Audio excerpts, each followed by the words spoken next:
هجوم الكابتن اسلام الشاطر على الكابتن علي محمد علي. انا اقول لك الكابتن اسلام الشاطر هاجم الكابتن علي محمد علي اللي علق على ماتش الاهلي ويانج افريكانز علشان قال ايه في مشاكل في النادي الاهلي، وان الكلام اللي بيقوله على الاهلي هو كلام وخلاص وغلط اصلا. على العكس بقى لما كان الزمالك بيلعب امبارح وما اتكلمش على المشاكل الداخليه في الزمالك ولا جاب سيرتها، وقال ايه يعني الزمالك زي الفل وما عندوش مشاكل. وقال برضو ان ده مش شغل معلقين كوره ان هو يتكلم عن مشاكل النادي. لا معلش بقى، انا هنا لازم اقول رايي. كلامي بقى هيكون للاثنين، للكابتن اسلام الشاطر وللكابتن علي محمد علي.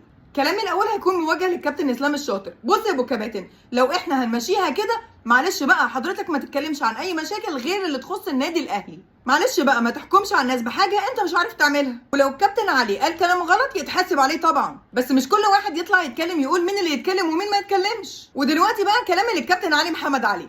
بص يا ابو الكباتن، طالما انت طلعت تتكلم عن نادي خليك بقى حيادي واتكلم بقى عن مشاكل النادي التاني. يعني انا مثلا اهلاويه، ولما جيت اتكلم عن ماتش الاهلي ما طلعتش اطبل، قلت ان في مشاكل ولازم تتحل عشان الاهلي يرجع تاني. وفي ماتش امبارح برضو لما الزمالك لعب قلت لعب حلو ورغم المشاكل اللي موجوده عنده، رغم مشاكل ايقاف القيد ووقف اللعيبه وعنده مشاكل كذا وكذا وكذا، وطلعت اتكلمت عن كل حاجه. زي ما بتكلم عن ده هتكلم عن ده، ولو حضرتك صريح خليك صريح للاخر، ولا ايه يا شمشون؟ ما تميزش عشان انتمائك لنادي معين.